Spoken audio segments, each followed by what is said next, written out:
शांति। सबको बहुत बहुत जय श्री कृष्ण। श्रीमद् भागवत से केवल एक कामना रखो, और वो क्या है? इस त्रिभंग ललित श्याम सुंदर हमें प्राप्त हो जाए, बस और कुछ नहीं चाहिए। निश्चित मानिएगा, हमारी बात पर विश्वास कर लीजिएगा, अन्य भाव आपके पूर्ण नहीं होंगे, लेकिन ठाकुर जी की प्राप्ति के लिए आपने एक कथा भी यदि श्रवण की तत्परता से, तो 7 दिन के अंदर ठाकुर जी की एक झांकी कहीं ना कहीं दिख जरूर जाएगी। और बता दें कैसे दिखेगी। सबसे पहले ठाकुर जी जब मन बनाते हैं किसी से मिलने का, तो स्वप्न में आते हैं। सबसे पहले स्वप्न में दर्शन होता है ठाकुर जी का। स्वप्न में ठाकुर जी दिख जाएं, किसी से शेयर नहीं करना, किसी को बताना नहीं, कुछ नहीं, बस अपने हृदय में ही रखो, प्रसन्न हो जाना। हाँ, ठाकुर जी स्वप्न में आ गए, इसका मतलब ठाकुर जी हमको चुन चुके हैं मिलने के लिए। अब हमको और प्रयास करना है कि बस इस स्वप्न के ठाकुर जी प्रत्यक्ष आ जाएं। स्वप्न दर्शन के बाद अनुभव होगा, अनुभूति होगी, ऐसा लगेगा कि यहाँ ठाकुर जी हैं, यहाँ ठाकुर जी हैं। कोई पत्थर देखोगे उसकी आकृति में ठाकुर जी, बादल देखोगे तो उसकी आकृति में ठाकुर जी। हम हवाई जहाज में जब बैठते हैं तो खिड़की वाली सीट पे ही बैठता हूं, तो हमारे पंडित जी बोलते हैं, महाराज जी आप 5000 बार बैठ चुके हो, फिर भी खिड़की पे ही क्यों बैठते हो?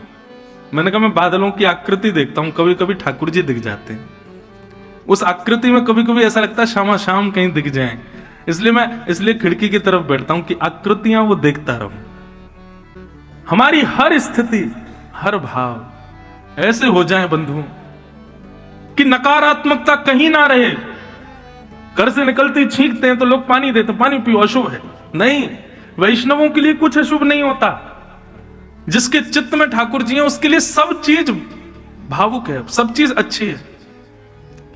मीराबाई ने ब्याह के बाद कभी श्रृंगार नहीं किया, एक दिन श्रृंगार करके आई, परम सुंदर श्रृंगार किया, और उसी दिन उनके पति की मृत्यु हो गई। लोग कहने लगे ये अशुभ है, आज श्रृंगार किया तो आज पति नहीं प्राण त्याग दिए।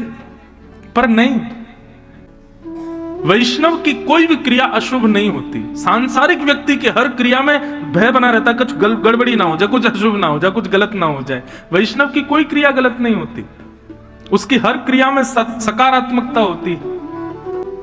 इसलिए भैया और कोई उद्देश्य मत रखो, श्रीमद् भागवत जी से एक ही चीज मांगो कि बस हमको ठाकुर जी मिल जाए, श्याम सुंदर हमको मिल जाए, एक बार मिल जाए, ठाकुर जी हमको एक बार दर्शन दे दें बस।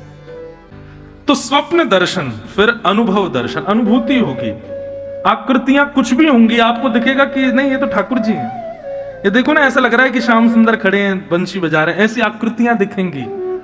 और तीसरा होगा प्रत्यक्ष दर्शन। ठाकुर जी आके सामने खड़े ही हो जाएंगे, फिर आंखें मीड़ना, नोचना, देखना कि हाँ नहीं मैं उठा ही हुआ हूं, ठाकुर जी खड़े सामने। स्वप्न दर्शन प्रथम सिद्धि है भगवत प्राप्ति की। तो बस उद्देश्य शुद्ध रखो। आइए अब भागवत के प्रथम स्कंद में प्रवेश करें। प्रथम स्कंद और प्रथम श्लोक श्रीमद् भागवत का सब लोग ध्यान में, केंद्र में ठाकुर जी को विराजमान करके श्रवण करो। श्रीमद् भागवत के प्रथम श्लोक में किसको वंदन किया गया? सत्यम परम धीमहि, जो भी परम सत्य है मैं उसको वंदन करता हूं। यहां पर स्पष्ट नाम क्यों नहीं लिया गया? सीधे भगवान का नाम ले लेते तो एक जो ये विडंबना लोगों के मन में बनी हुई है, शंकर जी बड़े हैं कि भगवान कृष्ण बड़े हैं कि जे बड़े हैं कि वो बड़े हैं, ये जो ऊंच नीच बनी रहती है सबके मन में, ये क्लियरिफाई हो जाती कि हाँ चलो भागवत के प्रथम श्लोक में इनको वंदन है तो ये सबसे बड़े। एक बात कहें बंधुओं, ये बड़ा छोटा ये हम संसारी लोगों की दृष्टि में होता है, देवताओं में, ठाकुर जी में शायद ये भाव कभी नहीं होता होगा। ये हम मानवों के अंदर ही होता है कि ये ऊंचे हैं, ये छोटे हैं, ये बड़े हैं, ये नीचे हैं, ये काले हैं, ये गोरे हैं, ये धनवान है, ये निर्धन है। ठाकुर जी की दृष्टि में तो समत्व भाव होता है, सम। ये दृष्टि हमारी होती है कि हम ऊंच नीच देखते हैं। ठाकुर जी को इससे कोई अभिप्राय नहीं। बहुत सावधानी से सुनो। सत्यम परम धीमहि, यहां पर परम सत्य को वंदन किया गया। सत्यम धीमहि कह देते मैं सत्य को प्रणाम करता हूं, ऐसा भी नहीं। परम क्यों कहा? परम सत्य, परम सत्य कौन है? एक बात बहुत ध्यान से समझ लीजिए बंधुओं कि कलयुग में तीर्थ यात्राएं करना, बहुत मंदिरों में जाके दर्शन करना, ये इतना जरूरी नहीं है। कलयुग में तन को एक जगह बिठा करके मन से ठाकुर जी का नाम उच्चारण करना, यह बहुत आवश्यक है। कलयुग में नाम की प्रधानता ज्यादा है, दर्शन की प्रधानता, ठाकुर जी के श्रृंगार की प्रधानता, ठाकुर जी के उत्सवों की प्रधानता ठीक है, करनी चाहिए जब समय मिले, जब अवकाश हो, पर सबसे ज्यादा प्रधान है ठाकुर जी का नाम स्मरण। लेकिन आपको एक बात बताएं, व्यक्ति तीर्थ यात्रा कर लेता है, व्यक्ति उत्सव कर लेता है, ठाकुर जी की सेवा श्रृंगार कर लेता है, लेकिन उससे कहो एकांत में बैठ के नाम जपो, वो नहीं कर पाता। क्यों? मन एकाग्री नहीं है। बंबई में मेरी कथा चल रही थी तो एक व्यक्ति बोला, महाराज जी जब मैं नाम जप करता हूं ना तो नेत्र बंद करता हूं तो मुझे ठाकुर जी नहीं, मुझे अप्सराएं दिखती हैं, मैं क्या करूं? आप हंस तो गए सब लेकिन एक बात कहें, यहां पर बैठे भी 95% लोगों को भी ऐसा ही कुछ दिखेगा, ठाकुर जी नहीं दिखेंगे। यहां पर बैठे भी 90% लोगों को ठाकुर जी नहीं दिखेंगे नेत्र बंद करने पर। और ये इसका कारण क्या है? चित्त हमारा मलिन है। अधिकतर लोगों को सुना जाता है, वो सुबह उठ के अपना जब स्वप्न बताते हैं तो जरूर कोई अपशगुन ही देखा होता है, उन्होंने कुछ विचित्र ही देखा होता है। कभी कोई भगवत दर्शन करके प्रसन्न हुआ हो कि मैंने स्वप्न में ठाकुर जी देखे, बहुत अच्छी बात है, बताना ही नहीं वो तो। पर हमारे चित्त में मलिनता है, इसलिए नेत्रबंद करने पर भगवत दर्शन नहीं होता। लेकिन एक बात कहें बंधु, घबराओ मत, होने दो।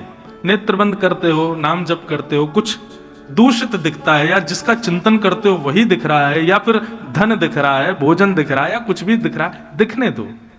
आप लगे रहो, आप अपना प्रयास करते रहो, आप उस नाम जप को छोड़ो मत। ये बहाने से कि हमें शुद्धता नहीं आ रही है मन में, आप करते रहो, लगे रहो। करत करत अभ्यास के मनमत होत सुजात, अभ्यास में लगे रहो। प्रैक्टिस मेक्स मैन परफेक्ट, अभ्यास से ही परफेक्शन आता है। आप अभ्यास कीजिए, ये कली का प्रभाव है। कलयुग नहीं चाहता कि हम भजन करें, इसलिए कली दूषित विचार हृदय में प्रकट कर देता है। परंतु आप लगे रहो, लगे रहो, लगे रहो, लगे रहो, तो कली भी समझ जाएगा हम चाहे कितना भी कर लें, ये रुकने वाला नहीं है। तो एक समय कली आपके आगे हाथ जोड़ देगा और उसके बाद अपने आप पवित्र विचार आने प्रारंभ हो जाएंगे। और ये होगा ही, सबके साथ होगा। 10 बार, 15 बार, 20 बार ध्यान में अपवित्रता आएगी, उसको पवित्र करने के साधन क्या है? सत्संग। सत्संग का मतलब, किसे कहते हैं सत्संग? कोई प्रवचन करे और आप बैठ के सुनो, ये सत्संग है? नहीं। सत्संग के बहुत सारे रूप हैं। सद व्यक्ति का संग सत्संग, सद भोजन का संग सत्संग। आप क्या खाते हैं, क्या पहनते हैं, क्या पीते हैं, किसके संग रहते हैं, कैसी जगह जाते हैं, ये सब सत्संग कहलाता है। मुझसे किसी ने कहा, महाराज जी आप धोती ही क्यों पहनते हैं, बगलबंदी ही क्यों पहनते हैं, तिलक क्यों लगाते हैं? यह रूप धारण करना भी सत्संग है। बाहर रोड पर कोई ठेले वाले ने कुछ चाट वाट बेच रहा हो, वहां आप लोग जाएंगे ना तो वो कुछ नहीं कहेगा, जैसा कहोगे बना के दे देगा। लेकिन धोती पहन के बगलबंदी पे तिलक लगाए हम जाएंगे ना तो हमसे वो 5 बार पूछेगा, महाराज जी मैं थोड़ा साफ कर दूं, मैं थोड़ा हाथ धो लूं, ये पवित्र है, शुद्ध है, कोई दिक्कत नहीं। अरे और छोड़ो, फ्लाइट में जो एरोस्टेज भोजन परोसने आती है ना, वो सबसे पूछती है वेज नॉन वेज, लेकिन हमारा रूप देख के वो नॉन वेज तो बोलती ही नहीं है। वो पूछेगी, महाराज आप तो वेज ही लेंगे ना, वेज में भी जैन लेंगे। मैंने नहीं, हमें चाहिए ही नहीं कुछ भी। उसको कैसे पता कि मैं अपवित्र नहीं खा सकता? मेरे स्वरूप ने बताया। तो ये स्वरूप भी सत्संग है। आप कैसे स्थानों पर जाते हैं, कैसे लोगों के संग बैठते हैं, उनसे क्या वार्ताएं करते हैं, यह भी सत्संग कहलाता है। केवल किसी का प्रवचन सुनना मात्र सत्संग नहीं है। यह सत्संग की प्रारंभिक सीढ़ी हो सकती है, परंतु आपकी पूरे दिन की दिनचर्या भी सत्संग को दर्शाती है। वस्त्र भी सत्संग है, वेश भी सत्संग है। मीराबाई कहती है ना, हम लोग श्रृंगार करते हैं, किस लिए करते हैं? हम सजते हैं, साड़ी पहनते हैं, कुर्ता पहनते हैं, कुछ भी पहनते हैं, गले में हार पहनते हैं, कानों में कुंडल लगाते हैं, किस लिए? परफ्यूम लगाते हैं ताकि 4 लोग हमसे पूछें, भाई साड़ी कहां से ली, कुर्ता कहां से लिया, कुंडल बड़े बढ़िया, आपके गले का हार बहुत सुंदर, परफ्यूम कौन सा लगाया। हम दूसरे को रिझाने के लिए ही पूरी क्रिया करते हैं। ये श्रृंगार बिहारी जी का है, ये श्रृंगार राधारमण लाल के लिए, ये श्रृंगार श्री राधा वल्लभ जी को खुश करने के लिए। संसार के लोगों को भले ही तुम्हारे तिलक से पीड़ा हो, तिलक लगाए कलकत्ता में घूमो, तिलक लगाए दिल्ली में घूमो, 4 लोग टोक देंगे, लेकिन वृंदावन में कोई नहीं टोकेगा। क्यों? वृंदावन में किया गया श्रृंगार भी ठाकुर जी की प्रसन्नता के लिए, तो वह श्रृंगार भी आपका सत्संग बन जाता है। तो मन की शुद्धता यदि चाहिए तो उसके लिए श्रृंगार हो, आहार हो, विचार हो, पहनावा हो, उठना बैठ, सबकी शुद्धता करना बहुत जरूरी है। आप कहीं भी दुकान से पैकेट खरीद के फाड़ के खा लोगे, संत क्यों नहीं खा रहा है? कोई वैष्णव क्यों नहीं खा रहा है? क्योंकि उसको पता है कि इस आहार के सेवन से मेरा मन मलिन होगा। संत महापुरुष तो अपना जल भी संग लेके चलते हैं, वो बाहर का जल भी नहीं पीते। क्यों? जल पीने से जैसा खाओ अन्न वैसा होवे मन, जैसा होवे मन वैसे होवे विचार, जैसे होवे विचार वैसी होवे क्रिया, जैसी होवे क्रिया वैसी होवे गति। तो सत्संग का मतलब केवल किसी सद व्यक्ति को श्रवण करना ये सत्संग नहीं है, अपने आचार विचार को भी शुद्ध करना ये सत्संग है। ये सब सत्संग है। और ये जब क्रिया में आएगा, आपके आचार विचार, पहनाव उड़ाव, खान पान, ये सब शुद्ध होते चले जाएंगे। फिर लगाना आप नेत्र बंद करना, कोई अप्सरा नहीं दिखेगी, फिर तो त्रिभंग ललित श्याम सुंदरी दिखाई देंगे, फिर तो हमारी किशोरी जी दिखाई देंगे, फिर तो ललिता विशाखा ये सखियां दिखाई देंगी। इन वाणियों से ही चित्त शुद्ध होता है। हो सकता है कई लोगों को समझ ना आए, लेकिन जो रसिक यहां बैठे होंगे उनको तो यही आनंद है महाराज। वृंदावन आने का उद्देश्य क्या है? कि वृंदावन चित्त में बस के आप यहां से जाओ, चित्त में बसा रहे। कलकत्ता पहुंच जाए शरीर, लेकिन चित्त फिर भी वृंदावन की स्मृति में रहे, नित्य वृंदावन रमा रहे चित्त में। ऐसी स्थिति कर ले तो क्या होगा? बोले माया काल तहां नहीं व्यापे। फिर तन से जाए अमेरिका चले जाओ, माया आपको सता नहीं सकती, संसार के विषय भोग आपको परेशान नहीं कर सकते। टूट जात सत असत वासना, फिर आपको किसी में भी दुर्गुण नहीं दिखेगा। अच्छा, एक ये प्रमाण लिख लीजिएगा कि आप वैष्णव बन चुके हो, आप भक्त बन चुके हो, इसका एक प्रमाण ये है कि आपको फिर किसी में कमी नहीं दिखाई देगी। चाहे कोई कितना भी उपेक्षित व्यक्ति हो, किसी में कमी का दर्शन नहीं होगा, असदता का दर्शन नहीं होगा, सब में सत्य ही दिखेगा, सब में अच्छाइयां ही दिखेंगी। टूट जात सद असत वासना और मन की दौरा दौर। ये जो मन बहुत विचलित रहता है, भटका रहता है। आज ही कोई माता जी मुझसे पूछ रही थी, महाराज जी मन बड़ा विचलित रहता है, क्या करें? विचलित इसलिए है क्योंकि मन पर लगाम नहीं है, और मन की लगाम, हमारा जीवन एक रथ है, रथ के 4 पहिए होते हैं। हमारे जीवन रूपी रथ के भी 4 पहिए, धर्म, अर्थ, काम और मोक्ष। रथ पर बैठे, जीवन रूपी रथ पर बैठे हम लोग हैं। हम कौन? हम अर्जुन हैं। इस रथ को चलाने के लिए 10 घोड़े हैं। कौन कौन से? 5 कर्मेंद्रिय और 5 ज्ञानेंद्रिय। अब हम तो बैठे हैं, रथ भी हमारे पास है, 4 पहिए भी हैं, 10 घोड़े भी हैं, लेकिन 10 घोड़ों को यदि खुला छोड़ दो तो एक इधर भागे, एक उधर भागे, एक उधर भागे, रथ का क्या होगा? टूट जाएगा, छूट जाएगा, बर्बाद हो जाएगा। इसलिए क्या करो? बोले अर्जुन की तरह एक चालक, एक सारथी बैठा हो, और अर्जुन ने जिन सारथी को बैठा है उन्हीं को ही बैठा हो, वो सबसे बढ़िया सारथी। ठाकुर जी ने महाभारत युद्ध में सारथी बन के सबको ये बात बता दी, हमसे बढ़िया ड्राइवर नहीं मिलेगा तुमको अपने जीवन रूपी गाड़ी चलाने के लिए, इसलिए हमको ही ड्राइवर बनाओ। ठाकुर जी को ही अपने रथ का सारथी, जीवन रूपी रथ का सारथी बनाओ। 10 इंद्रियों को उनको सुपुर्द कर दो, फिर देखना ये संसार की जो दौरा दौर मन की है, ठाकुर जी उससे ऐसे पार करा देंगे जैसे गाय के खुर का गड्ढा। मन की दौरा दौर भगवद रसिक बतायो श्री गुरु अमल अलौकिक ठौर। ठौर किसे कहते हैं? डेस्टिनेशन। एक ऐसी अलौकिक डेस्टिनेशन, मतलब बस उसके आगे अब कहीं जाना ही नहीं है, वो ठौर है हमारी। और यही श्रेष्ठ है। हम लोग आध्यात्मिक पथ पर चली इसीलिए रहे ताकि हमारा मन, उसको एक ठौर मिल जाए। और वो ठौर कब मिले? जब वृंदावन इस चित्त में विराजमान हो जाए। तो भागवत के प्रथम श्लोक में सत्यम परम धीमहि, भगवान के नाम को प्रणाम किया गया कि भगवान से भी बड़ा यदि कुछ है तो भगवान का नाम है। जो सतबार पाठ कर सोई, छूट ही बंद महासुख होई। केवल पाठ करने मात्र से सब काम हो रहे हैं। हनुमान जी का नाम लेने से भूत पिशाच निकट नहीं आवे, महावीर जब केवल नाम से ही काम बन जाते हैं। अरे कहीं पुलिस ने बैरिकेडिंग लगा रखी हो, आपकी गाड़ी अंदर ना जाने दे रहे हो, तो आप उससे कहते भैया सुनो, ये यहाँ के विधायक जी हैं ना, उनका नाम जे हमारे चाचा लगते हैं। विधायक को आने की जरूरत थोड़ी है बैरिकेडिंग खुलवानी, नाम बता दो बैरिकेडिंग अपने आप खुल जाएगी। ठीक वैसे ही ठाकुर जी का नाम यदि आपके पास है तो दुनिया की जितनी भी बैरिकेडिंग है सब खुलती चली जाएंगी। बोले इस पर नाम है भैया, ठाकुर जी को आने की आवश्यकता थोड़ी है। इसलिए कलिकाल में नाम प्रधान है और उसी नाम को श्री वेद व्यास जी ने भागवत के प्रथम श्लोक में प्रणाम किया। इस नाम ने मीराबाई को ठाकुर जी की प्राप्ति कराई, गोस्वामी तुलसीदास जी को भगवत प्राप्ति कराई, सूरदास जी को कराई, हमारे वृंदावन के स्वामी श्री हरदास जी ने बिहारी जी को प्रकट कर लिया नाम के प्रभाव से। हितरवंश महाप्रभु राधा वल्लभ लाल जी को लेकर के विराज गए नाम के प्रभाव से। गोपाल भट्ट गोस्वामी जी ने राधा रमन लाल को प्रकट किया नाम के प्रभाव से। नाम इतना प्रभावशाली है, ठाकुर जी की आवश्यकता नहीं, दर्शन की आवश्यकता नहीं, तीर्थ की आवश्यकता नहीं, केवल नाम कल्याण कर देगा। इसलिए सबसे पहली बात है बंधुओं, नाम को जीवन में ले आओ, भगवान नाम गाओ। हरे कृष्ण कृष्ण कृष्ण हरे हरे, हरे राम राम राम हरे हरे। महामंत्र श्री कृष्ण गोविंद हरे मुरारे, हे नाथ नारायण वासुदेव, ठाकुर जी का मंत्र। युगल मंत्र राधे कृष्ण कृष्ण कृष्ण राधे राधे, राधे श्याम श्याम श्याम राधे राधे।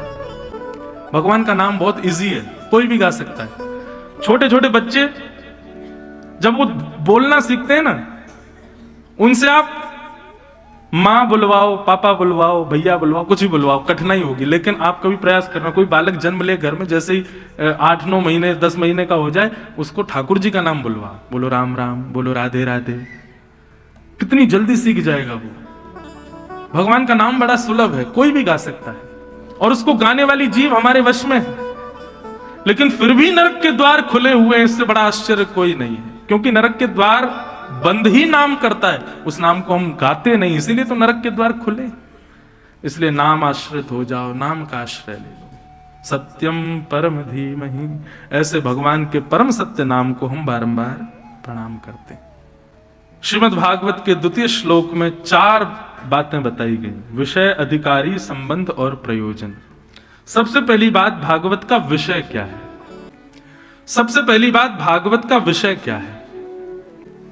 भागवत सुनने से हम पर भागवत जी का लाभ हुआ, यह पता कैसे चलेगा? तो कहते हैं धर्म प्रयोजत कई तवोत्र परमो। श्रीमद् भागवत सुनने के बाद श्रोताओं के हृदय में परम धर्म करने की बहुत इच्छा होने लग जाए तो समझो आपने कथा का विषय समझ लिया। अब परम धर्म किसे कहते हैं? धर्म और परम धर्म, ये भी 2 बातें। धर्म का अभिप्राय है आप दुकान चलाते हो, यह धर्म है। आप बिल्कुल निष्ठा से अपना बिजनेस करते हो, यह धर्म है। अपने जीवन यापन के लिए, अपने बच्चों की परवरिश के लिए, अपने परिवार के लिए आप जो कोई भी सत्कर्म कर रहे हो वो सब धर्म कहलाता है। संसार में रहने के लिए, मान प्रतिष्ठा यश वैभव प्राप्ति के लिए, 3 समय की रोटी पाने के लिए जो भी आप कर्म कर रहे हो वो सब धर्म है। लेकिन अपने आत्म कल्याण के लिए, भगवत प्राप्ति के लिए, भगवत दर्शन के लिए, अपनी आत्म सुख के लिए जो आप कर्म कर रहे हो उसको कहते हैं परम धर्म। बताओ, आप कथा सुन रहे हो, यह धर्म है कि परम धर्म है? क्या है? जोर से बोलो, जो सो गए वो उठ जाएंगे। हाँ, परम धर्म। क्यों?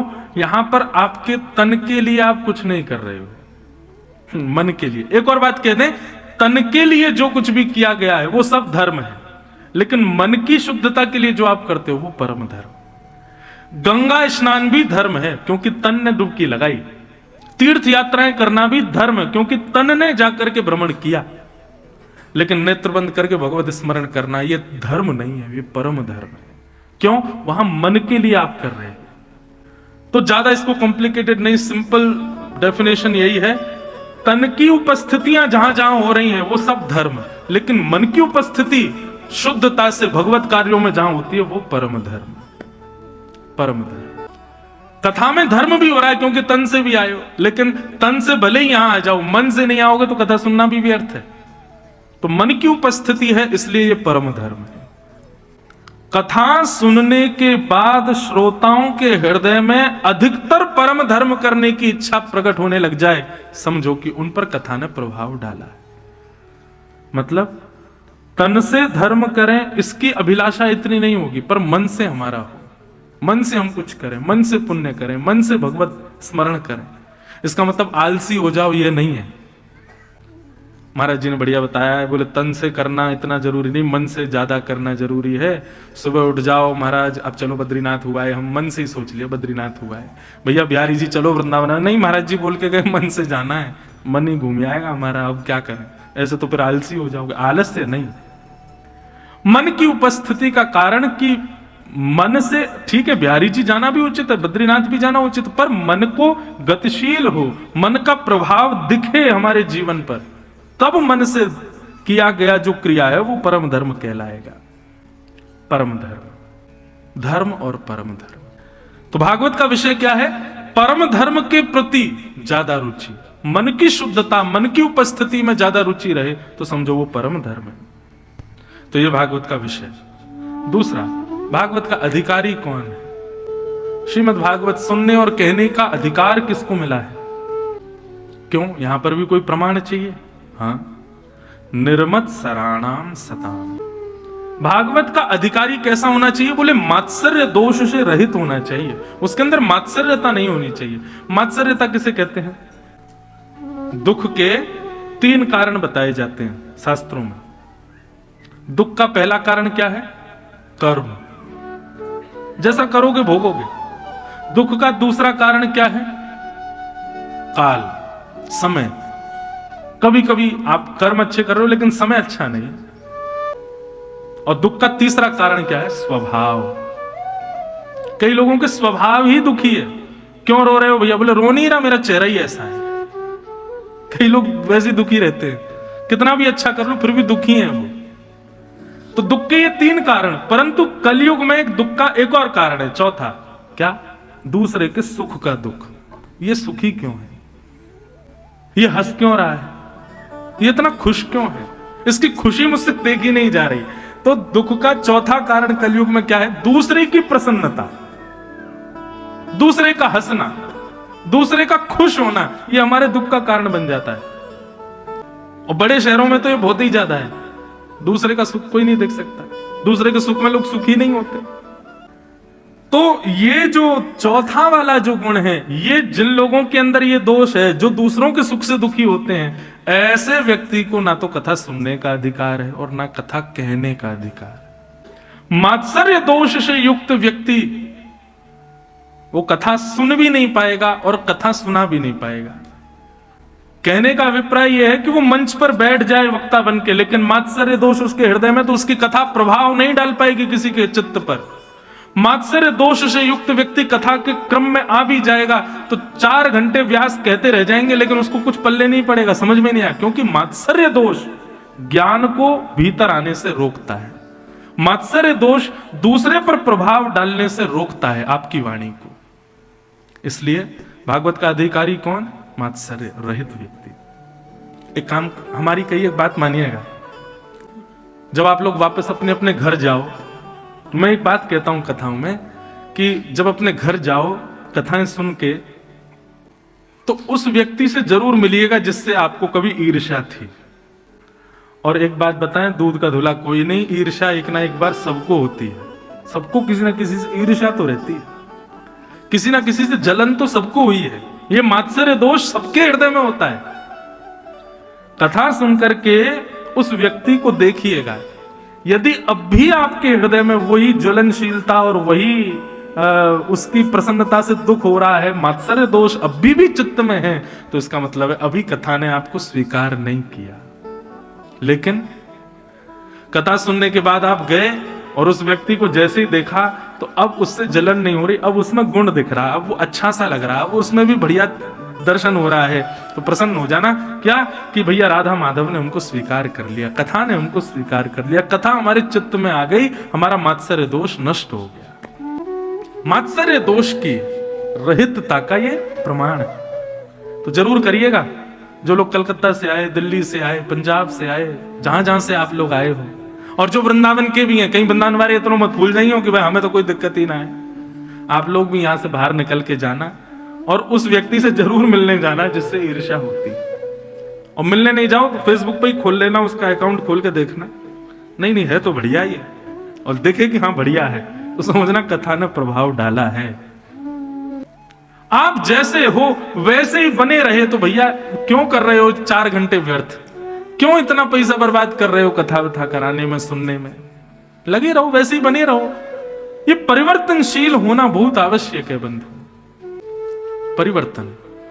तो भागवत का अधिकारी कौन?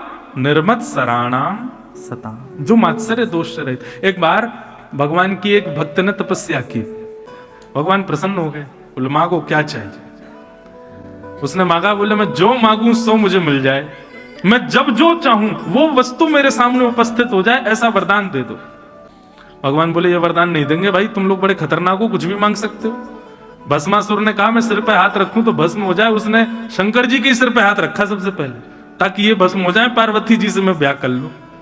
तो ऐसे वरदान नहीं देते हम, तुम जो चाहो वो तुम्हारे सामने उपस्थित हो जाए, तो ऐसा वरदान थोड़ी देंगे। भक्त बोला तो ठीक है फिर कोई बात नहीं, आप भी जाओ मैं भी जाता हूं, यही वरदान चाहिए, इसके अलावा कुछ नहीं चाहिए। भगवान बोले देना तो पड़ेगा भाई, तूने तपस्या करी है, एक काम करते हैं, जो तू चाहेगा तुझे मिल जाएगा, पर तेरे पड़ोसी को दुगना मिलेगा, तेरे पड़ोसी को तुझसे ज्यादा मिलेगा, बता मंजूर? ठीक है मंजूर। भगवान क्योंकि जानते हैं ये सह नहीं पाएगा, ये कितना भी मांग ले, इससे दुगना जिसको मिला ये उसी से ही हमेशा पेज में बना रहेगा, ये सह ही नहीं पाएगा। ये मानव का स्वभाव है बंधु। ठाकुर जी ने वरदान दे दिया, जो मांगेगा सो मिलेगा। अब वो जो भी मांगता है पड़ोसी को दुगना मिलता है। मेरा घर बन जाए, उसका 1 बना, पड़ोसी के 2, मुझे गाड़ी मिल जाए, 1 आई उसके 2। बेचारा 4 भी मांगता है तो पड़ोसी को 8 मिलता है। हे ठाकुर जी मेरा सुंदर सी कन्या से ब्याह हो जाए, इसका 1 हुआ, पड़ोसी के 2 हुए। और सुंदर मांगी तो उसकी तो परम सुंदर आई, सब चीज दुगनी। तो इस हद तक पहुंच गया कि जो भी करता हूं सब दुगना मिलता है, तो घाटे की वस्तु मांगूंगा तो मुझे घाटा 1 होगा, इसको दुगना होगा। चलो अब उल्टा करते हैं, ठाकुर जी मेरी एक गाड़ी का एक्सीडेंट हो जाए, इसकी 1 हुई उसके 2 हो गई। मेरी पत्नी पधार जाए, इसकी तो 1 ही मरे, उसके दोनों मर जाएंगे। हे ठाकुर जी मेरी एक आंख फूट जाए, मैं तो 1 से ही अंधा होऊंगा, 1 से तो देखेगा, उसके दोनों फूटेंगे। इसको कहते हैं मात्सर्य दोष। ये मात्सर्य दोष से रहित होना पड़ेगा। और एक बात बोलूं बंधुओं, आपका गंगा स्नान, आपकी तीर्थ यात्रा, आपका संत संग, आपका संत भोजन, ब्राह्मणों को दान, कथा सुनना, ये जितने भी पुण्य बताए गए हैं, इन सब पुण्यों का फल यही है कि आप मात्सर्य दोष से रहित हो जाओ। अगर मात्सर्य दोष हृदय से नहीं गया, आपके द्वारा की गई सब श्रम एवं केवलम, सब श्रम है। बहुत बड़ी बात है, इसको समझ लीजिए बस। भक्ति में भी ये दोष आ जाता है बंधु। हम तो देखते हैं, अब किसी शहर में गए, वहां का एक व्यक्ति है वो हमसे थोड़ा प्रेमी है, हमने एयरपोर्ट से फोन कर दिया भाई हम आ रहे हैं, व्यवस्था रखना, तो उसने व्यवस्था कर ली। अब उसके यहाँ चले गए, उसके यहाँ हम रह रहे हैं। अब कोई और मिलने वहां आ जाए तो उस व्यक्ति को ये रहता है कि महाराज जी मेरे यहाँ है, ये क्यों आ गया यहाँ पे, इसको ये प्रणाम क्यों कर रहा है, इसको महाराज जी। यह भी एक दोष है। भक्ति होने के बाद भी ये दोष नहीं जाता है तो समझो आपकी भक्ति व्यर्थ है। सब श्रेष्ठ हैं, सब गुणवान। मीराबाई के चरित्र में आता है कि किसी काले व्यक्ति को, जिसको सब देख के हंसते थे, मीराबाई उसको देख के रो जाती थी। वो कहता आप रो क्यों रही हो? बोले मैं ये इसलिए रो रही हूं, ठाकुर जी ने तुम पर कितनी बड़ी कृपा की। बोले क्यों? वो ठाकुर जी ने कितनी बड़ी कृपा दी कि अपना रंग तुमको दे दिया। हमको तो इसका भी अधिकारी नहीं समझा, ठाकुर जी ने तुमको इसका अधिकारी तो समझा कि अपना वर्ण तुमको दिया है। सोचो कैसी मीराबाई, उसमें भी गुण देख रही है। और ये केवल वैष्णवों का गुण नहीं, ठाकुर जी भी ऐसे ही है। कुब्जा का प्रसंग आता है भागवत में, 3 जगह से कमर टेढ़ी उसकी, जिसको देख करके कोई बात नहीं करता था, उसको ठाकुर जी भागवत में संबोधन करते हैं, हरी सुंदरी तुम कहां जा रही हो। संसार के लोग धनवान व्यक्ति से मित्रता करते हैं, ठाकुर जी का मित्र कौन? सुदामा, जिसके घर में 3 दिन भोजन ही नहीं बन पाता है हफ्ते में। अरे जीवन में कुछ लाने भी है ना गुण, तो ठाकुर जी के गुण ही लिया हो। ठाकुर जी के गुण कितने सुंदर हैं, कितने पवित्र हैं, कितने शुद्ध हैं। भगवान मात्सर्य दोष से रहित हैं। ऐसा ही हमको भी होना चाहिए। तो मात्सर्य दोष से बचो। भागवत का अधिकारी कौन? मात्सर्य दोष से जो रहित है। और तीसरी बात, श्रीमद् भागवत का संबंध क्या है? भागवत सुनने से हमारा किससे संबंध होता है? बोलो वैद्यम वास्तव मत्र वस्तु शिवदम। ठाकुर जी से संबंध हो जाएगा, और वो भी कैसा? कल्याणकारी, कल्याणकारी संबंध हो। भागवत की कथा सुनने से और कोई लाभ नहीं है बंधु, एक ही लाभ है बस, और वो लाभ सबसे बड़ा लाभ है कि ठाकुर जी हमारे हो जाएंगे, बस और कुछ नहीं। और भागवत का प्रयोजन क्या है? बोले तापत्रयोन्मूलनम। कथा में नित्य आने वाला, नित्य कथा को जीवन बनाने वाले व्यक्ति के जीवन में फिर ताप अनुभव नहीं होते। श्री कुंभनदास जी, नाम सुना आपने? वैष्णवों ने सुना होगा, जो नए हैं उन्होंने नहीं सुना होगा। अष्ट सखाओं में एक सखा हुए श्री कुंभनदास। क्या नाम था? कुंभनदास। तो श्री कुंभनदास जी उनके पास ज्यादा धन नहीं था। कैसे थे? तिलक भी लगाते थे ना, तो एक कठौते में जल भर के और उसमें अपनी परछाई देख करके तिलक लगाते। मतलब शीशा भी नहीं था उनके घर में, इतने दीनहीन थे। एक बार अपनी भतीजी से बोले, अरे सुन जल्दी तेने कठौता लेके आ, मुंह को तिलक लगाना है। तो भतीजी बोली, आरसी तो पड्डा पी गो। क्यों? जल है ना, वो तो बछड़ा पी गयो। तो फिर दूसरा जल भर के लाए। इतने दीनहीन थे। एक बार लेकिन ठाकुर जी उनकी गोद में खेलते थे। एक बार ठाकुर जी उनकी गोद में बैठे थे और बैठ करके कुंभनदास जी के साथ में लीला कर रहे थे। इतने में ठाकुर जी ने कृपा की, बोले कि कुंभना के पास में ज्यादा पैसा ना है, कोई राजा के हृदय में मैं ऐसी भावना प्रकट करूं कि वो राजा दान करवे के काजे ब्रज में आवे और कुंभनदास को खूब सारी संपत्ति दे जावे। ठाकुर जी ने ऐसा मन बनाया। और एक दिन एक राजा भ्रमण करता हुआ गोवर्धन गया, उसके हृदय में ठाकुर जी ने प्रेरणा प्रकट की। संतों को दान देता देता जैसे कुंभनदास जी की कुटिया में गया, राजा के आते ही ठाकुर जी जो गोद में बैठे थे ना, ठाकुर जी वहां से अंतर ध्यान हो गए। राजा ने आकर के प्रणाम किया, पर कुंभनदास जी दूर रहते। अरे कहां चले गए मेरे जय जय, कहां चले गए? अरे मेरो लाला कहां चलोगे? उठा उठा करके वस्त्रों को ढूंढे, मेरो लाला कहां चलोगे? सोने चांदी हीरे जवाहरात सब सामने रख दिए। बोले भगवान मैं दान करने आया हूं, ये सब ले लो।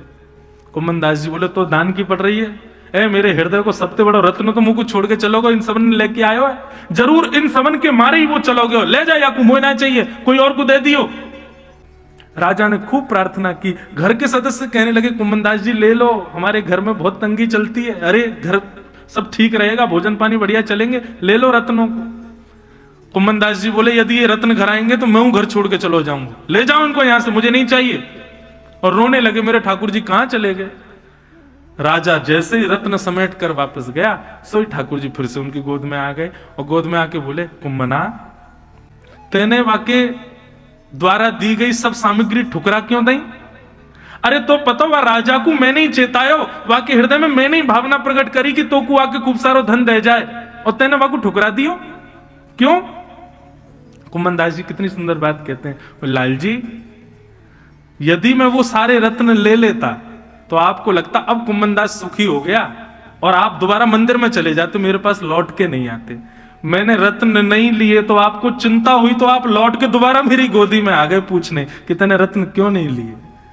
अगर आप प्रसन्न होकर चले जाते भगवान, तो दोबारा गोदी में आपको बैठाने का ये सुख मुझे नहीं मिलता। मेरे लिए कोई रत्न नहीं, आप सबसे बड़े रत्न हो ठाकुर जी, बस आप मेरे रहो। ऐसी स्थिति। कुंभनदास जी जब हल चलाते थे ना अपने खेत में, ठाकुर जी बीज डालते थे पीछे से, कुंभनदास जी के संग खेती करवाते। एक दिन मंदिर के घंटे घड़ियाल बजने लगे तो कुंभनदास जी जल्दी से हाथ पांव धो के मंदिर भागने लगे। ठाकुर जी बोले, अरे कुंभना कहां जा रहा है? कुंभनदास जी बोले, मंदिर जा रहा हूं दर्शन करवे। ठाकुर जी बोले, कितना पागल है बाबड़े, मैं स्वयं तेरे संग खड़ा हूं, तेरे संग खेती करवा रहा हूं, फिर भी मंदिर क्यों जा रहा है? कुंभनदास जी बोले, ठाकुर जी आप बड़े चतुर हो, आपको मैंने नहीं बुलाया कि आप खेती करने आओ, आप अपने मन से आए हो, अपने मन से आए हो, मेरे संग यहां लीला कर रहे हो, परंतु कल आपका मन नहीं हुआ तो आप नहीं आओगे, पर मंदिर में तो आप निरंतर मिलोगे। यहां आओगे नहीं आओगे ये तो आपके भाव के ऊपर है, पर मंदिर में तो आप सदा रहते हो, वहां से आप कहीं नहीं जाते, वहां आपको आचार्यों ने बैठा रखा है, इसलिए मैं आप मेरे पास आ गए इस लोभ में मंदिर दर्शन नहीं छोड़ सकता। बंधुओं ये शुद्ध भाव, ये शुद्ध विचार, ये ठाकुर जी को ज्यादा प्रिय है। आप कितना नाम जप कर रहे हो, कितने ज्यादा भजन कर रहे हो, कितनी परिक्रमा लगा रहे हो, लेकिन मन में ऐसे विचार शुद्ध नहीं है, ठाकुर जी को प्रिय नहीं। ये शुद्धता विचारों की ठाकुर जी को ज्यादा प्रिय है। जो हमने वैष्णवों में देखे।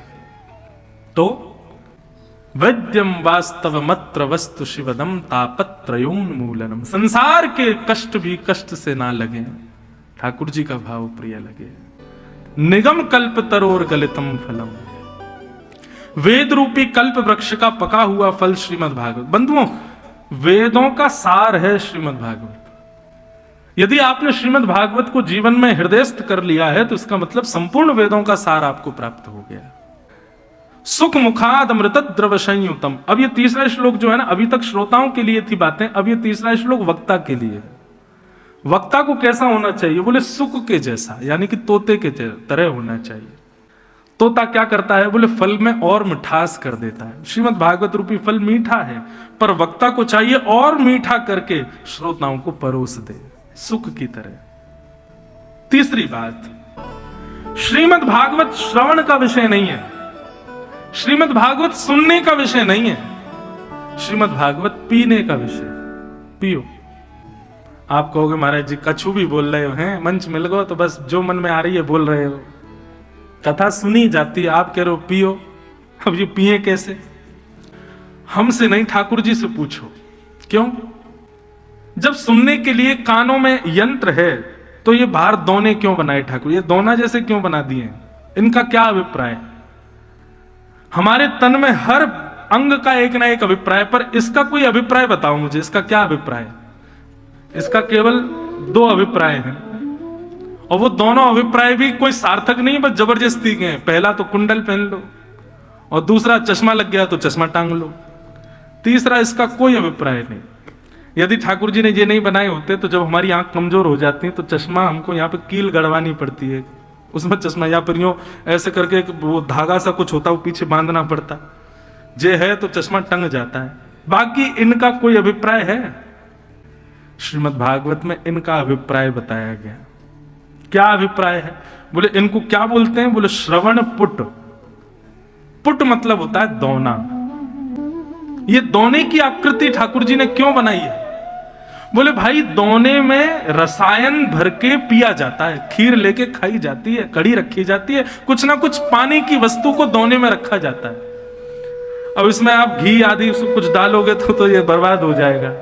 तो फिर इस दोने का क्या काम है? बोले ये श्रवण पुट भगवान ने दिए, इसमें भैया श्रीमद् भागवत रूपी रस भर भर के पियो, इसलिए ये हमको प्राप्त हुए। इनका यही प्रयोजन है और कोई इनका कोई प्रयोजन नहीं है। श्रवण पुटेषु संभृतम।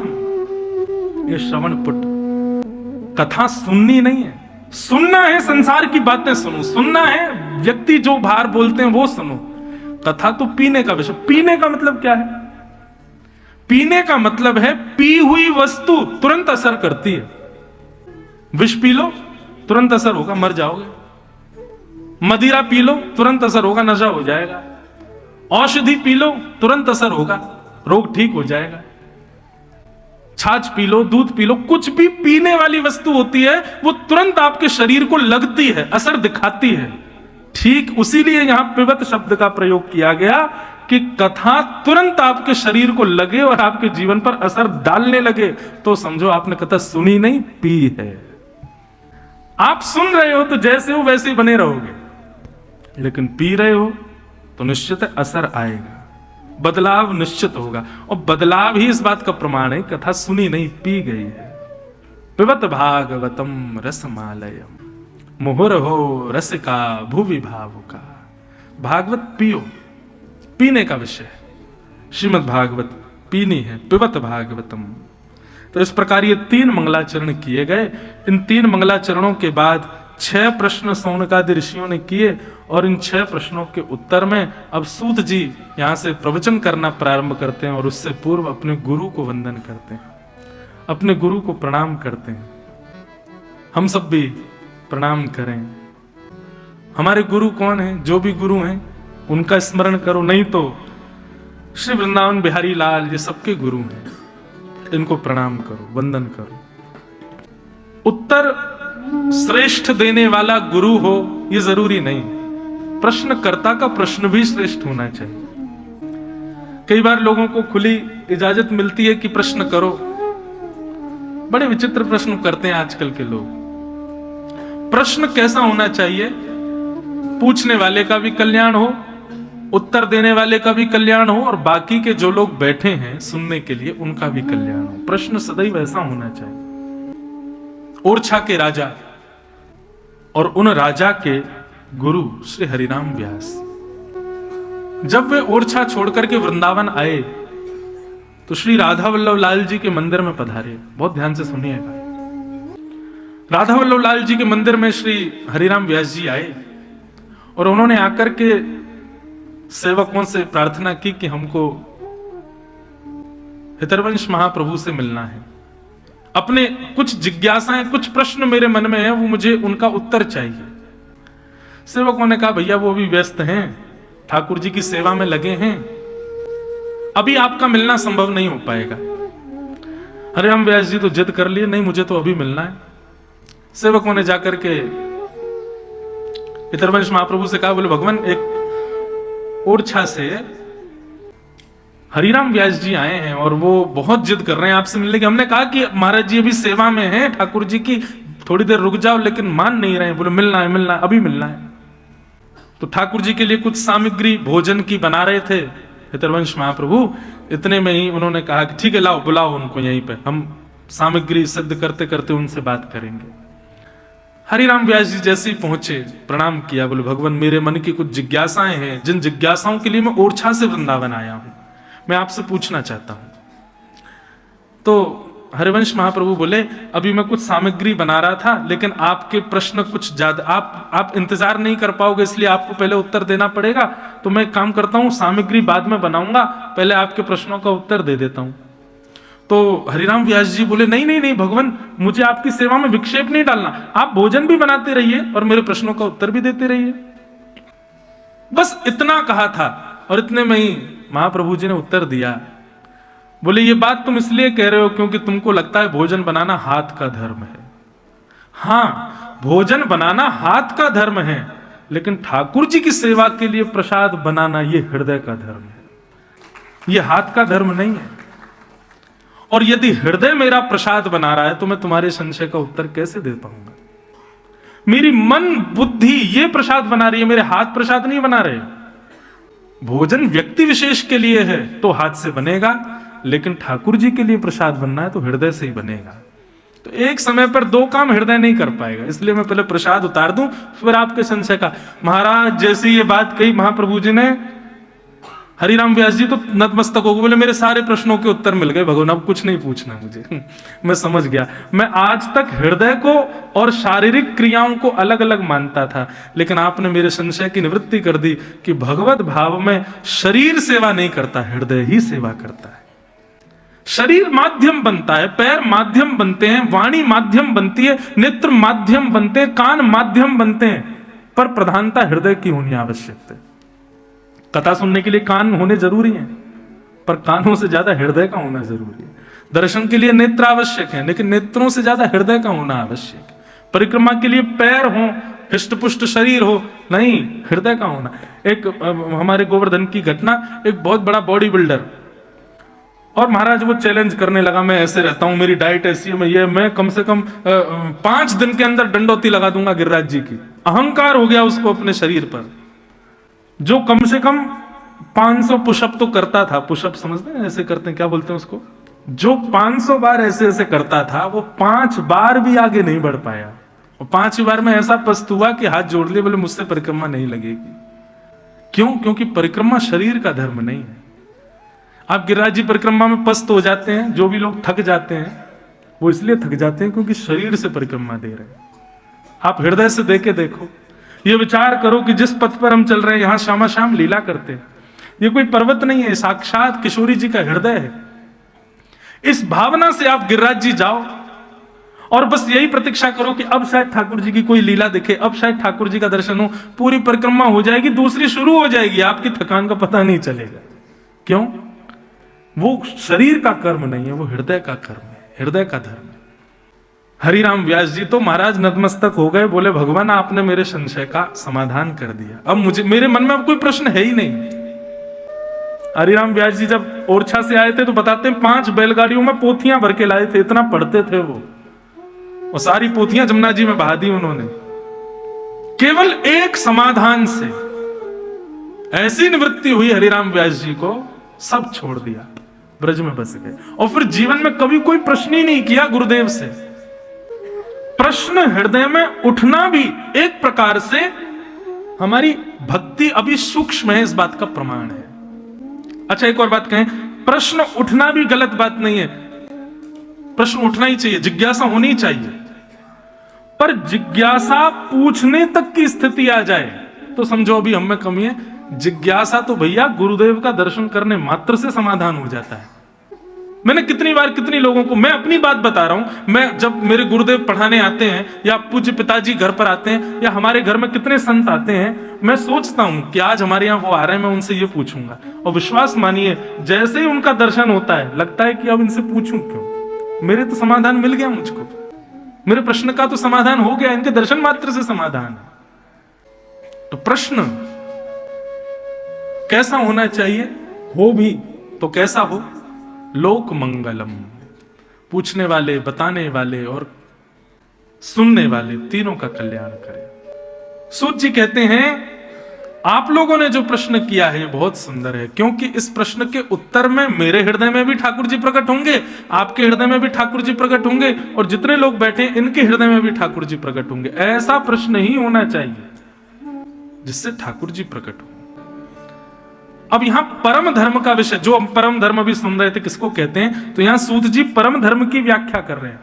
हर प्राणी का परम धर्म क्या है? धर्म तो वो जानता है, मुझे स्कूल में पढ़ना है, स्कूल के बाद यूनिवर्सिटी में डिग्री लेनी है, फिर जॉब करनी है, बिजनेस करना है, ब्याह करना है, संतान उत्पन्न करके वंश आगे बढ़ाना है, उनका कल्याण करना है, सब जानते हैं। अरे ये जानवर भी जानते हैं कि उनको भी वंश चलाना है आगे। ये ज्ञान लेना कोई बहुत बड़ी बात नहीं कि जीवन कैसे जिया जाए ये बताओ, ये सब जानते हैं भैया, जीवन सब जीते हैं। और सबसे बड़ा हमारा जीवन ही हमारा गुरु है, वो हर पथ पर हमको कुछ ना कुछ सिखाता रहता है। जीवन जीने के लिए मोटिवेशन मत लिया कीजिए। आजकल लोग मोटिवेशनल स्पीचेस इसलिए सुनते हैं कि हम जीवन कैसे जिए ये पता चल। अरे आपका जीवन ही आपको सिखाएगा, आगे बढ़ो तो सही। सीखना है तो ये सीखो कि भगवत प्राप्ति कैसे हो, वो हमें नहीं पता है, वो जानना जरूरी है। और यहां पर सूत जी कहते हैं, सवै पुंसाम परो धर्मो यतो भक्तिर अदोक्षजे, अदोक्षज भगवान की भक्ति करना यही हमारा परम धर्म है। पर कैसी भक्ति? अहैतुकी भक्ति। कैसी भक्ति? अहैतुकी। अहैतुकी भक्ति का मतलब क्या होता है? भक्ति तो सब जानते हैं, अहैतुकी भक्ति क्या होती है? अहैतुकी भक्ति मतलब तेरे फूलों से भी प्यार, तेरे कांटों से भी प्यार, तू जो भी देना चाहे दे दे मेरे करतार। ठाकुर जी जो ऑफर करें लाइफ में हमको सब मंजूर है, सब राशि है। हमारे अनुकूल हो तो भी हमको अच्छा है, और हमारे प्रतिकूल हो तो भी ठाकुर जी का प्रसाद है। इसको कहते हैं अहेतुकी भक्ति। हमारी भक्ति कैसी? हनुमान जी के कुछ मंगलवार तक व्रत किए और जो लाभ मिलना था वो नहीं मिला, तो फिर अब मंगलवार छोड़ो, अब सोमवार शंकर जी को पकड़ो, वो करवाएंगे काम।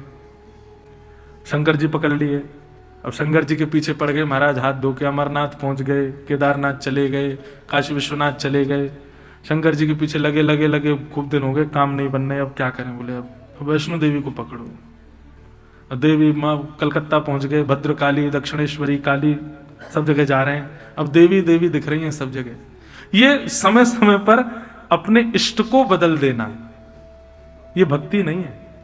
आप कहोगे महाराज जी कर तो भक्ति ही रहे हम, चाहे किसी भी देव की करें। देखो, प्रेम सब देवताओं से करो, सब देवों को भजो, सबको पूजो, पर इष्ट तो किसी एक को ही रखो।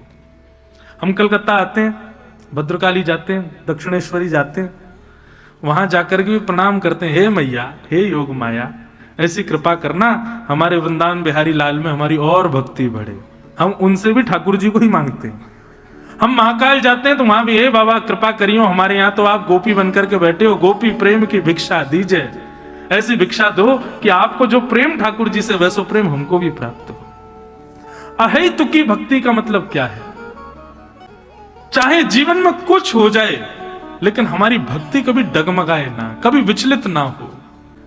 अनुकूलता प्रतिकूलता कुछ भी आ जाए, न कोई शिकायत, न कोई अर्जी, कर लो करा लो प्रभु जो है तेरी मर्जी। उसकी रजा में जो राजी रहे उसको कहते हैं अहेतुकी भक्ति। यही परम धर्म है। एक व्यक्ति बोला मैं कभी वृंदावन नहीं आऊंगा। मैंने क्यों? मैं दर्शन करने गया था तो वहां एक ने मुझे कोहनी मार दी थी और तब से जो है मुझको बड़ा बुरा लगता है। वहां के ब्रजवासी जो है बड़े अल्लड़पने से बोलते हैं, उन्होंने मुझे धक्का दे दिया था और ऐसे ऐसे बोला था और ये कर दिया था। आपके मन में ये भाव आ गया कि मैं वृंदावन नहीं जाऊंगा, तो ये आपका भाव नहीं है। श्री जी ने ही द्वार बंद कर दिए कि आज के बाद तू वृंदावन ही नहीं आएगा, हमें तो बुलानो ही ना है। किसी भी प्रतिकूलता से आप ठाकुर जी को नहीं छोड़ रहे हो। प्रतिकूलता से यदि भाव आ रहा है कि मैं इनको छोड़ दूं, मैं अब कथा नहीं सुनूंगा, मैं अब ये नहीं करूंगा, तो ये मत सोचो आप छोड़ रहे हो, ठाकुर जी ने आपको छोड़ दिया है। जीवन में कैसी भी स्थिति आ जाए बंधु, अरे परीक्षा का प्रश्न पत्र आपके मन का नहीं होता है और आपके मन का प्रश्न पत्र है तो फिर कोई भी पास हो जाएगा। टीचर ऐसा प्रश्न पत्र बना के देता है कि बालक उसमें उलझ जाए, तभी तो पढ़ेगा, तभी तो निकालेगा, तभी तो श्रेष्ठ बनेगा। अब बालक सोचे कि जैसा मैं चाहूं वैसा प्रश्न पत्र आ जाए तो फिर ऐसे कैसे काम चलेगा। ये जीवन भी एक प्रश्न पत्र है बंधुओं, और इसको बनाते ठाकुर जी हैं और वो आपके मन के हिसाब से नहीं बनाएंगे। आपको सामग्री सारी देख रखी है, आपको गुरुजन दे रखे हैं, माता पिता दे रखे हैं, भागवत जी रामायण सब दे रखी हैं। अब बढ़िया इनसे निपुण हो, प्रश्न पत्र मैं बनाऊंगा, पार करो। लोग बाग यही होता है, जब स्कूल में कॉलेज में बच्चे जब फेल हो जाते हैं तो क्या आरोप लगाते हैं, हमारे टीचर ने क्वेश्चन पेपर बड़ा कठिन बनाया था इसीलिए हम फेल हो गए। अरे तो तुम्हारे मन का बनाएगा क्या? अरे मेरे बच्चों को ये आता है तो ऐसे ऐसे प्रश्न पूछूंगा, नहीं, वो वही पूछेगा कि जहां तुम फंसो, जहां तुम अटको। ऐसे हमारे ठाकुर जी हैं, वो ऐसा ही जीवन आपका डिजाइन करेंगे कि तुम अटको, तुम फंसो, तुम लुढ़को, ताकि संभल करके फिर आगे बढ़ो। लेकिन उस स्थिति में आपकी भक्ति ना डगमगाए। अहेतुक्य प्रतिहता, अहेतुकी भक्ति हमारी, चाहे कुछ हो जाए, हमारे चित्त से वो भक्ति कभी खत्म ना हो, इसको कहते हैं परम धर्म। दूसरी बात क्या कहते हैं, आपने जितने भी सत्कर्म अपने जीवन में किए हैं, जितनी भी तीर्थ यात्राएं करी हैं, जितने भी नदियों में स्नान किए, जितने भी पुण्य किए, इन सबका पुण्य आपको मिल चुका है। इसका प्रमाण क्या है? आप कितनी बार बद्रीनाथ हुआ है? बोले महाराज 10 बार हुआ है। आप इतनी बार गंगा जी हुआ है, इतनी बार वृंदावन हुआ है, इतने ब्राह्मणों को आपने दक्षिणा दे दी, इतने संतों का आपने सम्मान कर दिया, इतने गरीब कन्याओं का ब्याह कर दिया, इतने गरीब बालकों को विद्यालय भेज दिया। ये सब जो आपकी क्रियाएं हैं सत्कर्म की, ये ठाकुर जी ने स्वीकार करी हैं। इसका प्रमाण क्या है? आपने तो कर दी, पर ठाकुर जी ने वो स्वीकार करी है कि नहीं, इसका प्रमाण क्या है? यहां कहते हैं कि आप कितनी भी तीर्थ यात्रा कर लो, कितना भी सत्कर्म कर लो, कितना भी पुण्य अपने जीवन में कर लो, लेकिन वो पुण्य ठाकुर जी ने स्वीकार किया है। आपके द्वारा की गई भक्ति पूजा ये सब ठाकुर जी ने एक्सेप्ट की हैं। इसका प्रमाण यदि आपको चाहिए तो किसी कथा में जाइए और कथा में जाके बैठिए, 3 घंटे 3.5 4 घंटे का पता ना चले, देह बिल्कुल अभिमान शून्य हो जाए, कथा में रति हो जाए, कथा में मन लग जाए, कथा में आनंद आने लग जाए। 7 बजते ही जैसे आरती हो तो आपको लगे अरे इतनी जल्दी कथा पूरी कैसे हो गई, अब दोबारा कल की कथा कब शुरू होगी। यदि ऐसी स्थिति आपके मन में आ रही है तो समझो आपके द्वारा किए गए सारे सत्कर्म ठाकुर जी ने स्वीकार किए। धर्मस्य अपवर्गस्य, धर्म अपवर्ग है बंधुओं, पवर्ग नहीं है। अधिकतर लोग धर्म की क्रियाएं 5 स्थिति में करते हैं, लेकिन इन 5 स्थितियों के अलावा जब आप धर्म का आश्रय लेते हो तब आप असली धार्मिक माने जाते हो। कौन कौन सी 5 स्थिति?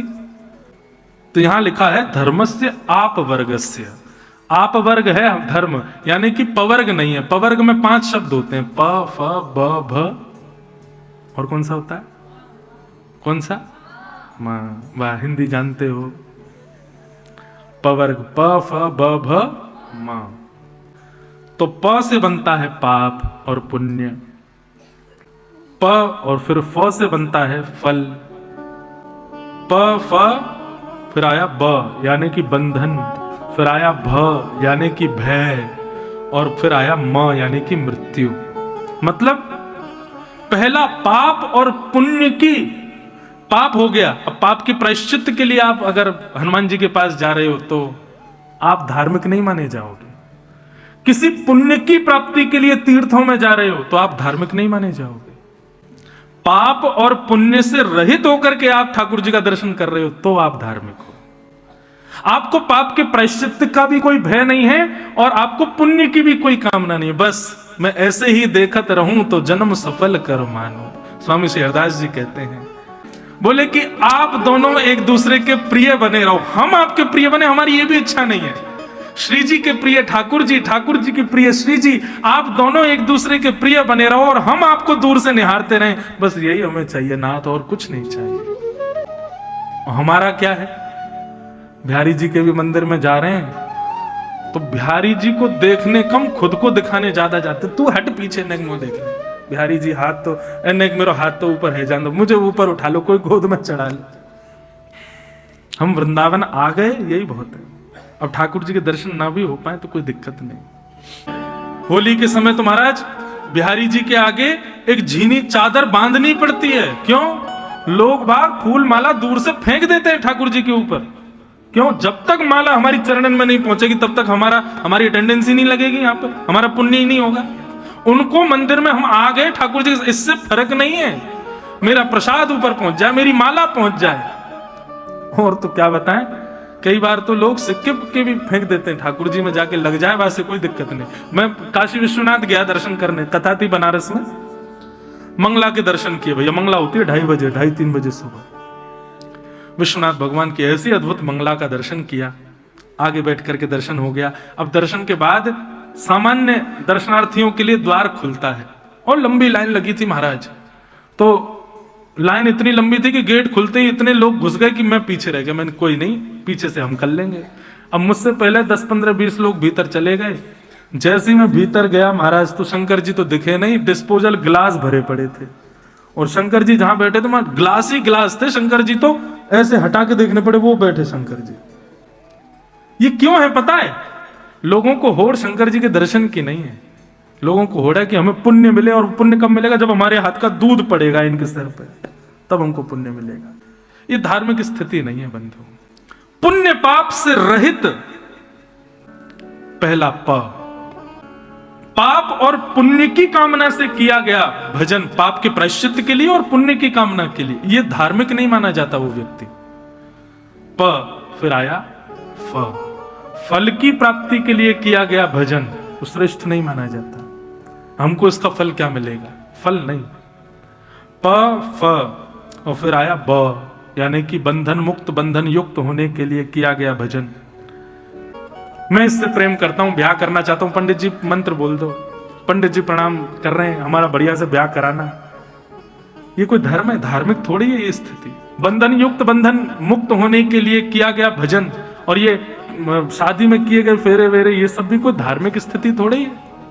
ब और फिर आया भ, यानी कि भय से की गई भक्ति, किसी भय के कारण किया गया भजन, वह भी श्रेष्ठ नहीं। आप भयभीत हो इसलिए ये सब करा रहे हो, तो आप धार्मिक नहीं हो। तो प फ ब भ और 5वां म, मृत्यु अब समीप आ रही है तो चलो अब भजन कर लेते हैं।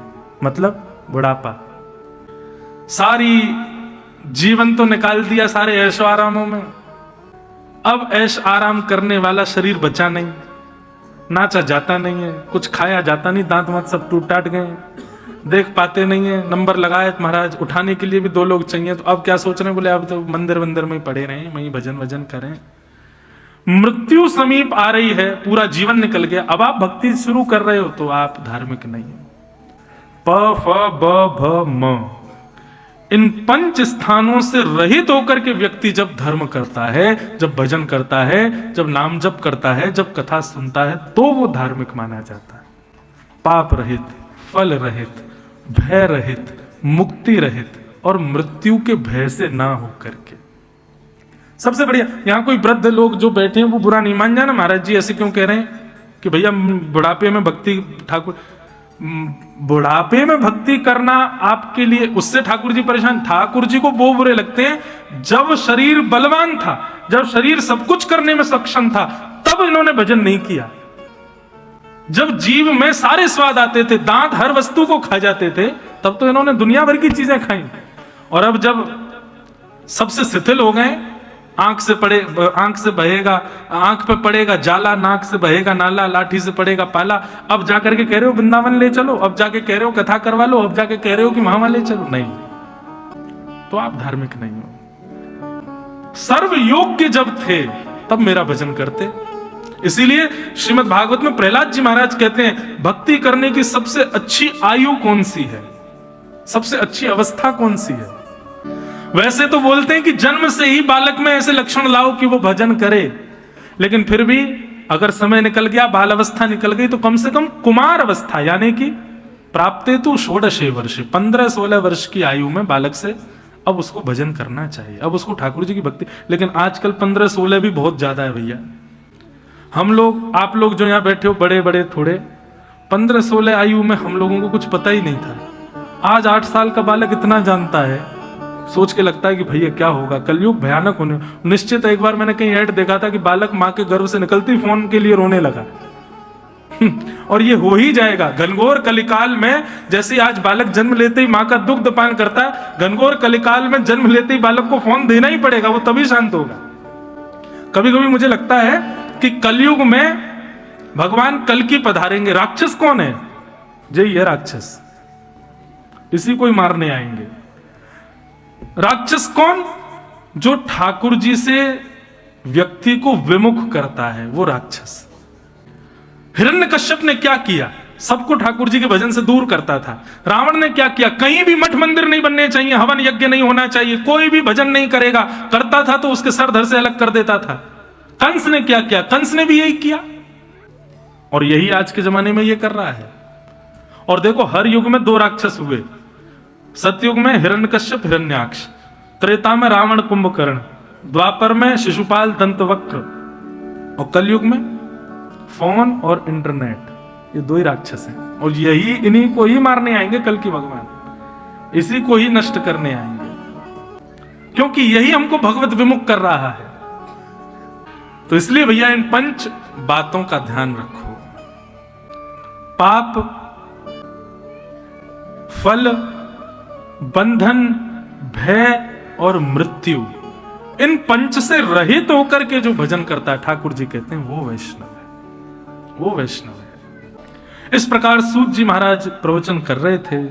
आहा, बहुत सुंदर बात कहते हैं। बोले क्या? कितनी सुंदर बात। सूत जी कह रहे हैं, बोले भैया कथा सुनना केवल एक किसी व्यक्ति का प्रवचन सुनने के समान नहीं है। बोले तो? बोले श्रृण्वताम स्वकथाम कृष्ण पुण्य श्रवण कीर्तन। किसी कथा को सुनना एक प्रकार से संपूर्ण तीर्थों के भ्रमण के समान माना जाता है। एक भगवत कथा का श्रवण संपूर्ण देव नदियों में स्नान के समान माना जाता है। एक कथा का श्रवण विश्व भर के वैष्णवों को प्रणाम के समान माना जाता है। इतना फल होता है, इतना यश होता है, इतना श्रेष्ठ माना गया है कथा सुनने को। लेकिन वो कथा ही होनी चाहिए, व्यथा नहीं होनी चाहिए। कई बार कहीं कथा होती है, लोग बाग मुझे पर्ची भेज दे, महाराज जी ये वाला भजन गा दो, मुझे बहुत पीड़ा होती है। क्यों? आप कथा सुनने आए थे, आपने ये क्यों लिखा कि भजन सुनाओ, आपने ये क्यों किया, ये वाली बात बताओ। ये अरे कथा चल रही है, आप उसको श्रवण करो, कथा के प्रति रुचि ज्यादा रखो। कथा श्रवण को इतना श्रेष्ठ बताया गया। कथा सुनने से और क्या होता है? नष्ट प्रायेषु भद्रेषु, अभद्र नष्ट हो जाते हैं कथा सुनने से।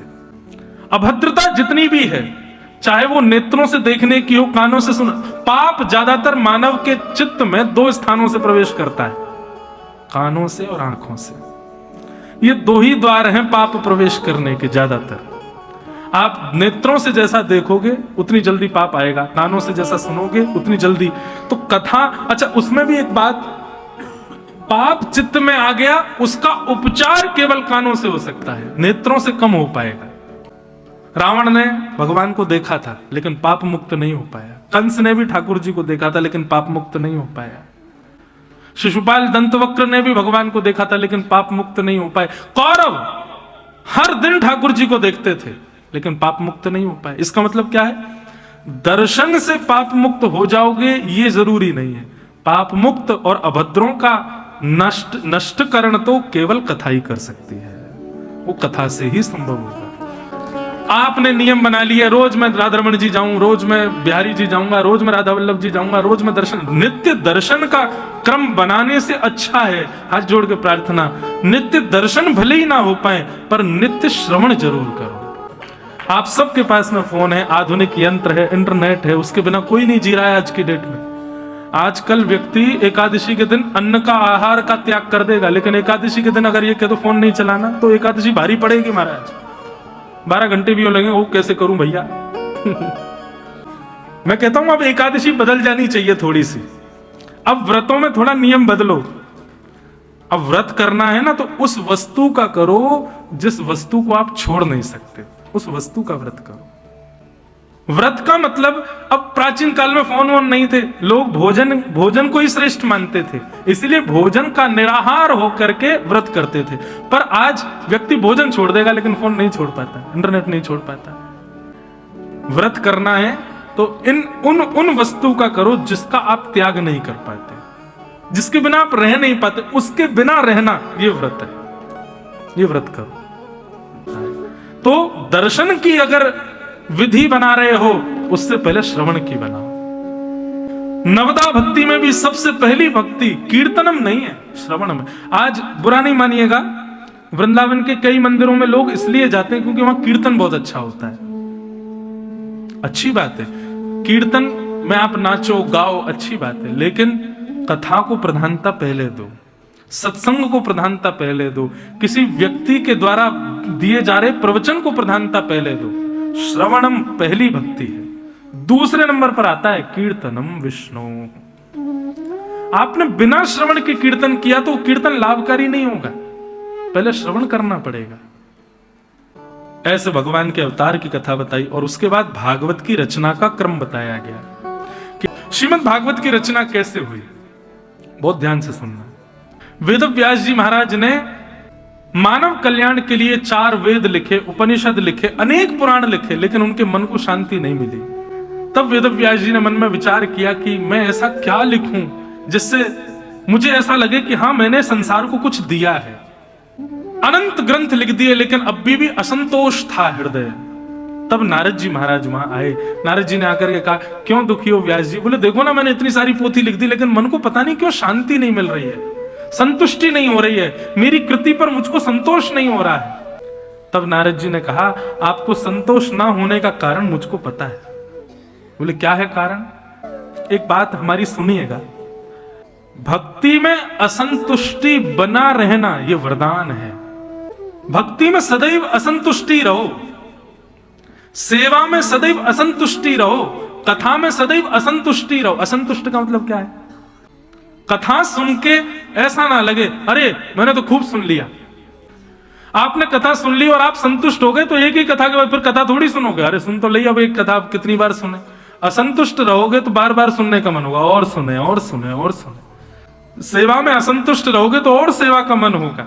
भक्ति में नाम जप में असंतुष्ट रहोगे तो और नाम जप की इच्छा होगी। अगर भक्ति में ही संतुष्ट हो गए तो फिर आगे करोगे क्या? जितना हो सके सांसारिक क्रियाओं में संतुष्ट हुआ करो, भक्ति में सदैव असंतुष्ट रहो। भक्ति में असंतुष्ट होना वरदान है। वेद व्यास जी बोले, मैं अपनी रचना से संतुष्ट नहीं हूं। मैंने इतने सारे ग्रंथ लिख दिए, इतने सारे वेद उपनिषद सब लिख दिए, मेरे मन को ऐसा लगता है अभी मैंने कुछ लिखा ही नहीं है, मैं क्या करूं? ये असंतुष्टि क्यों हो रही है? तब नारद जी महाराज ने कहा, भगवान बताऊं? बोले बताइए। बोले आपने जितने भी ग्रंथ लिखे हैं, जितने भी उपनिषद लिखे, जितने भी वेद लिखे, इन सब में आपने घुमा फिरा के 4 ही बात लिखी है। पंचम पुरुषार्थ प्रेम है। उस प्रेम के लिए आपने कुछ भी नहीं लिखा। क्यों? क्योंकि प्रेम केवल और केवल श्री कृष्ण से ही हो सकता है और किसी से नहीं हो सकता। और किसी से हुआ है तो प्यार होगा, और किसी से हुआ है तो अट्रैक्शन होगा, लेकिन यदि ठाकुर जी प्रिय लग गए हो तो समझना ये प्रेम है, यही प्रेम है। बिहारी जी प्रिय लग गए हों, राधारमण लाल प्रिय लगे हों, राधा वल्लभ लाल प्रिय लगे हों, तो वो प्यार नहीं है, वो प्रेम है।